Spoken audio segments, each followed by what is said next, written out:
Hello everyone, thanks for tuning in. I'm Sargel18. Episode 61 of Unchained. Revelation and Death. It's not what you think. Some get really pissed.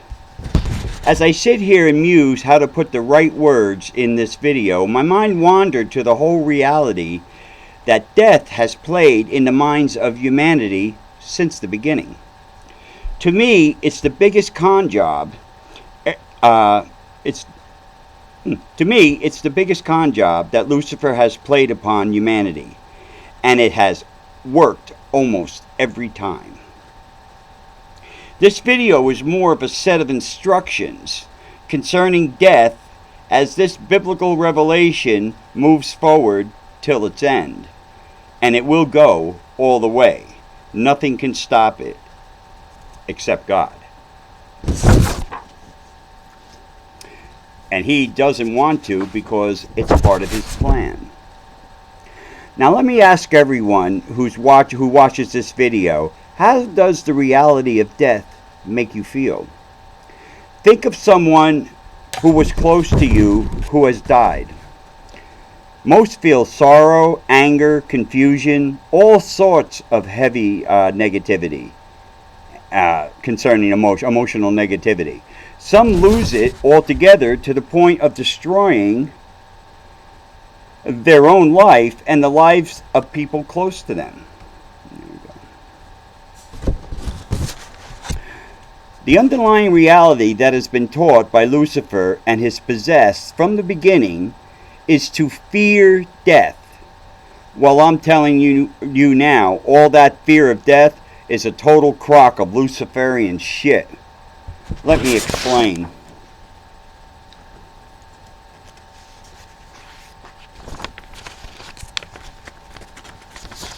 Oh, and if you're watching, please smash the like button below and tell people about the videos, please. That would be great. That's all I ask besides listening to it. Death was never supposed to be labeled as a thing to fear. It was supposed to be looked forward to and celebrated. Lucifer saw his opportunity instilled in his fear agenda. He saw his opportunity, instilled his feared agenda, and knew it would always be successful because there was nothing on the other side of the equation, as third-dimensional humans go, to counter it. It's the end, the finale, kibbutz.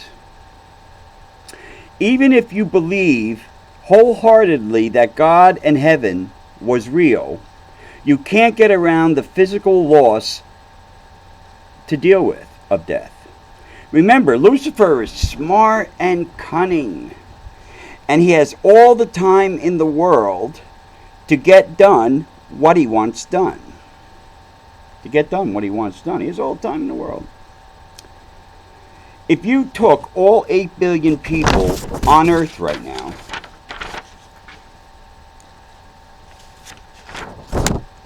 and put them all together, combined, they still wouldn't be as smart or cunning as Lucifer. One reason all those people are existing on a time restraint. You know, you live, you got a certain amount of time, you die. Lucifer doesn't have that. He exists forever. All restraints on Lucifer are from God and heaven, and they work, otherwise we'd all be dead.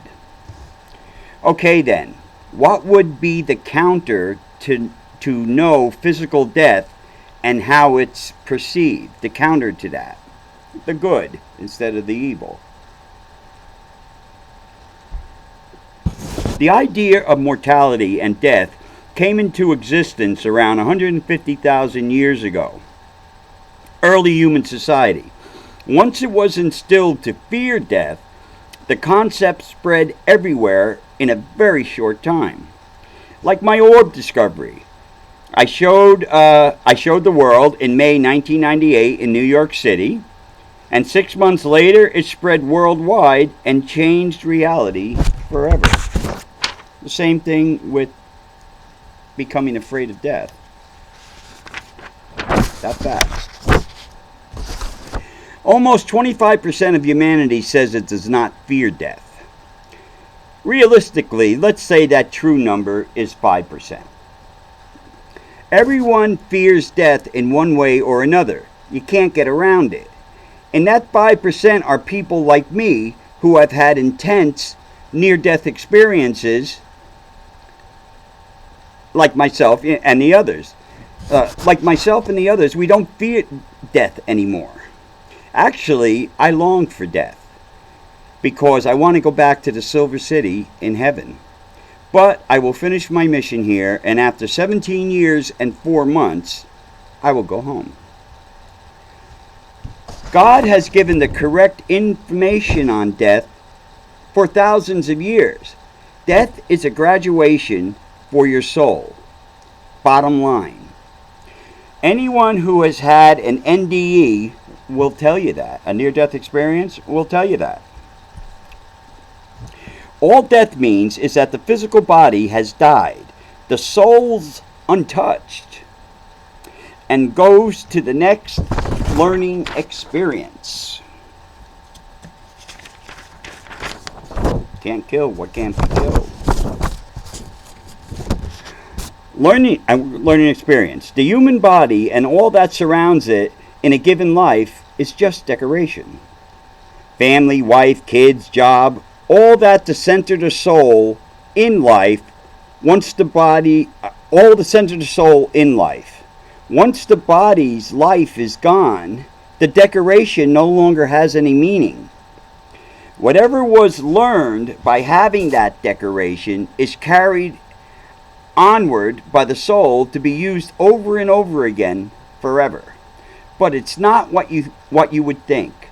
You carry on the core learned experience thing that you learned, but not the memory of who put it there or who gave it to you. You know, like wife, kids, family, etc., etc. That disappears. You probably don't want to hear this, but the soul has only one purpose to learn everything it needs to rise up to the level of heaven. That's it. No more, no less. If anyone tells you anything else, they are stuck in a third-dimensional viewpoint. Excuse me. Or the info is given in such a way to hold your soul back and eventually winds up in the Luciferian reality of fear.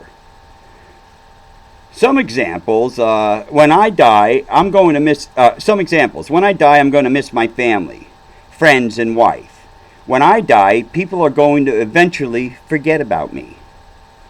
And the big one, when I die, that's it. The end of me. All worked into the life system by Lucifer to make you fear death. Now, when I died, and I can back this up because I just died 2.5 years ago. I just had my N.D.E. I spent 3 weeks in heaven.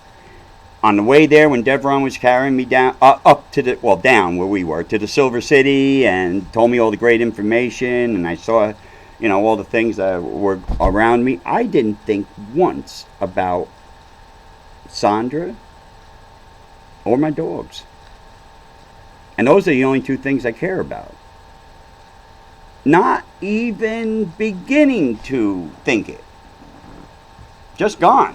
And not that I didn't matter. I just didn't realize it was gone. Because you're there. And that's what death is about. That's what death is about. Only in third dimension is death feared. So take the fear away and you'll feel a lot better. Right.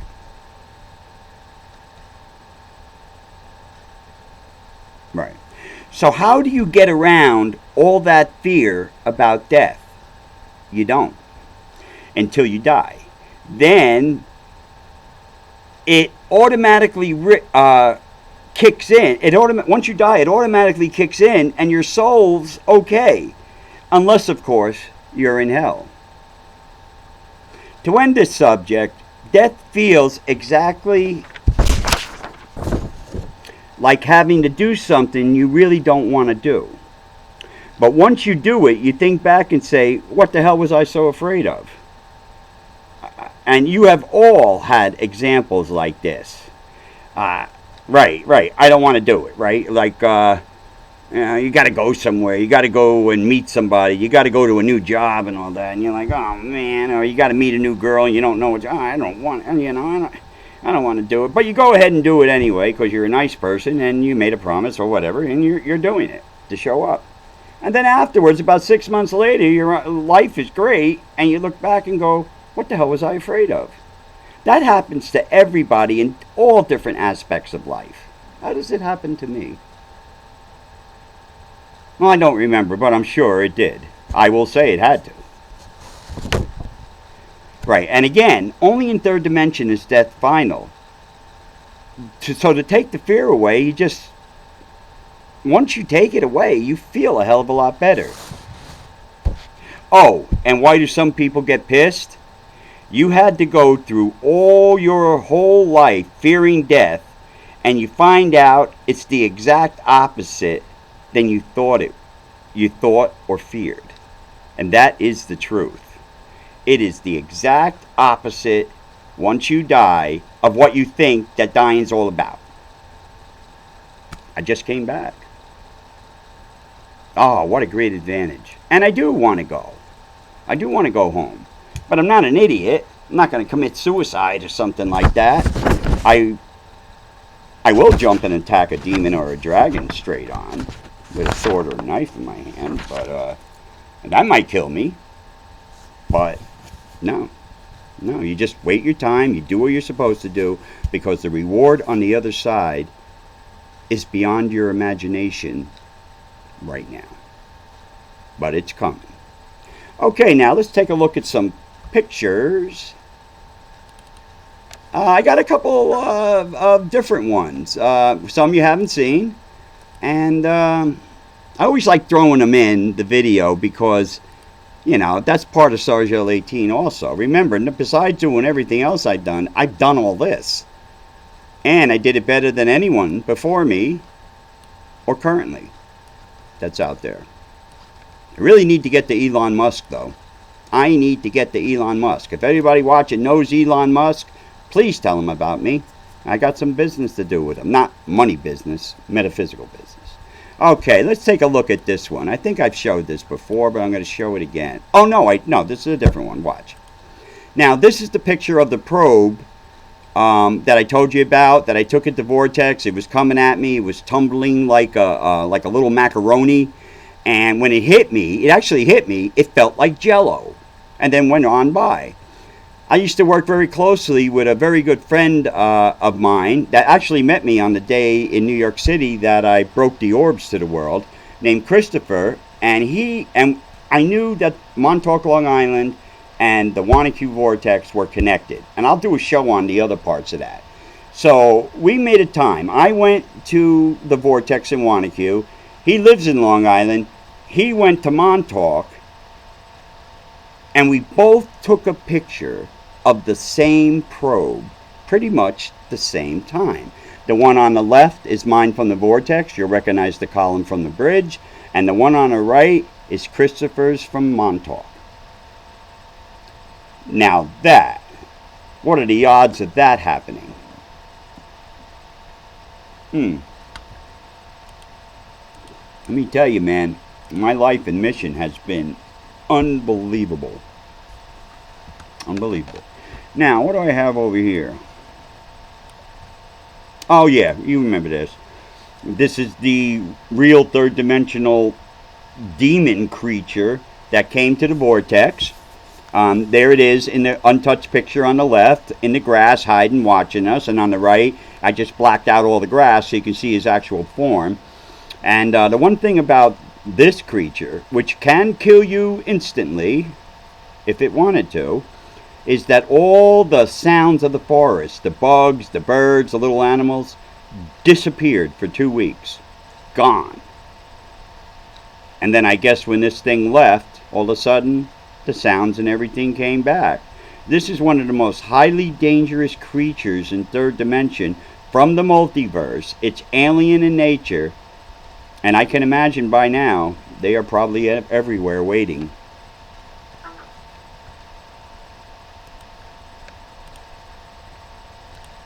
Okay.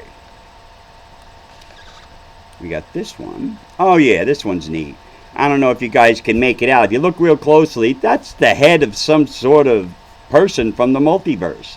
And you can see the hair. You can see the big hollow dark spots of the eyes.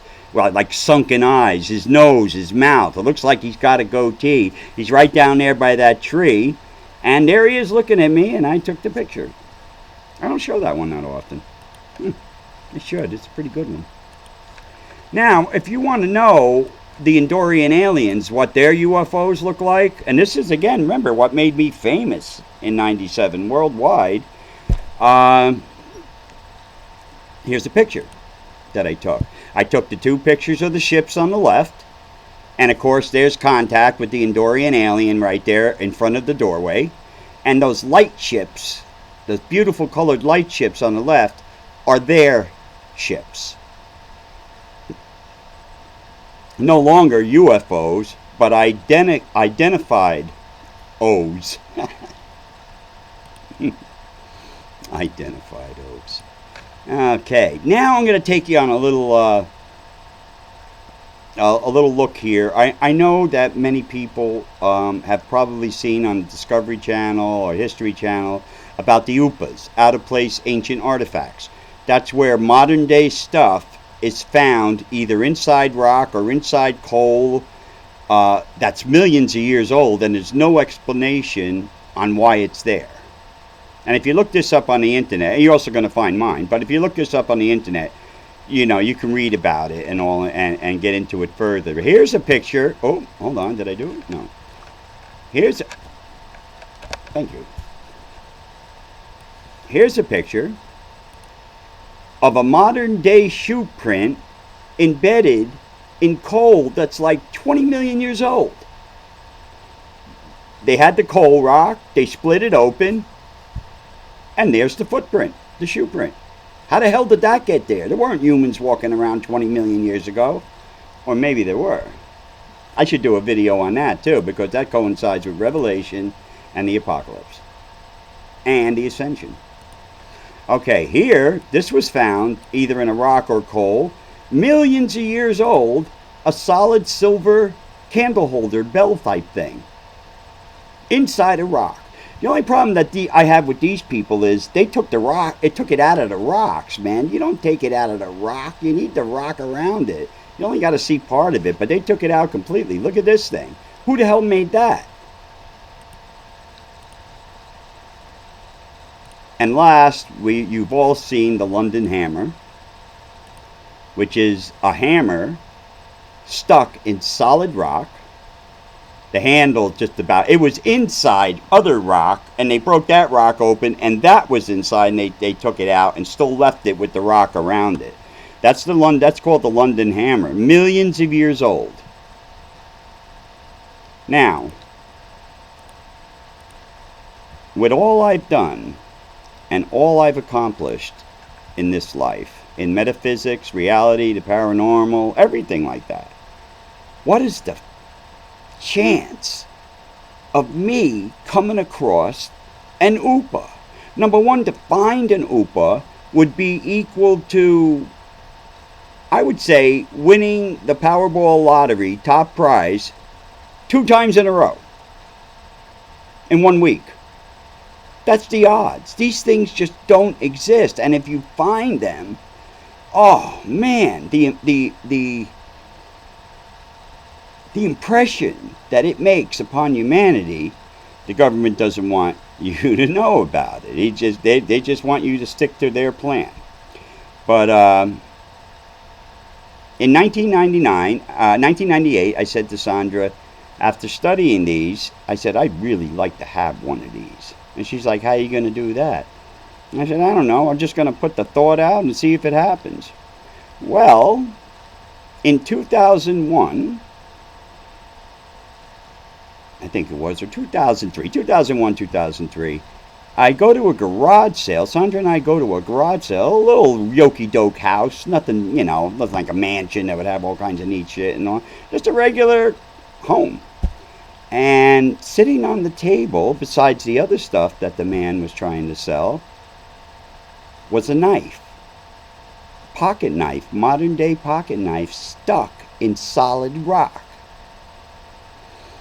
And I saw it and my heart jumped.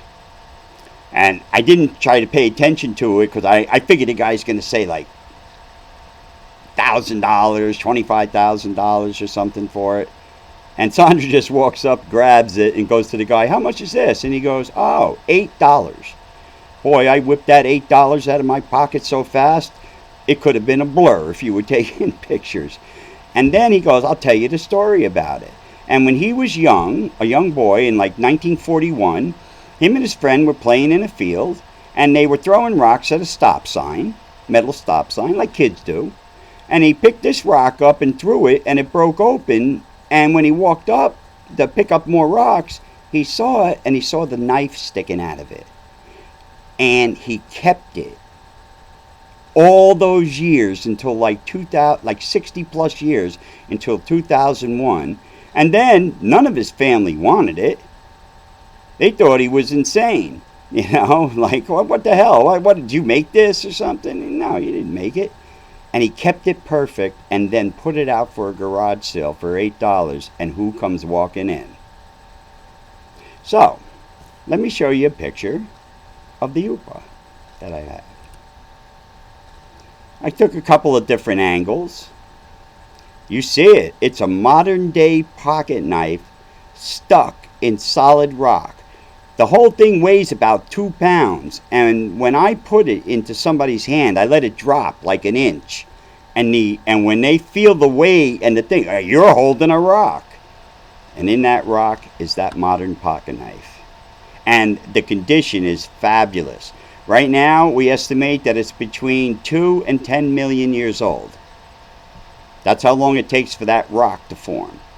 And that knife is in it, so that knife was there then. Now, to me, this isn't an ancient civilization. This is time travel. And I've come across a lot of that at the Vortex, and I've done my own time traveling. In a sense. Not actually got in a car and, went to 1926 or something, but other ways.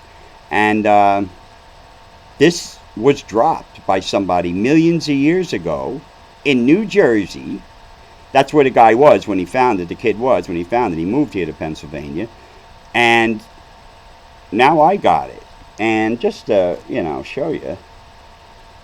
There it is. The knife stuck in the rock. It is so cool. I've been offered as much as $25,000 cash for this and turned it down. Yeah.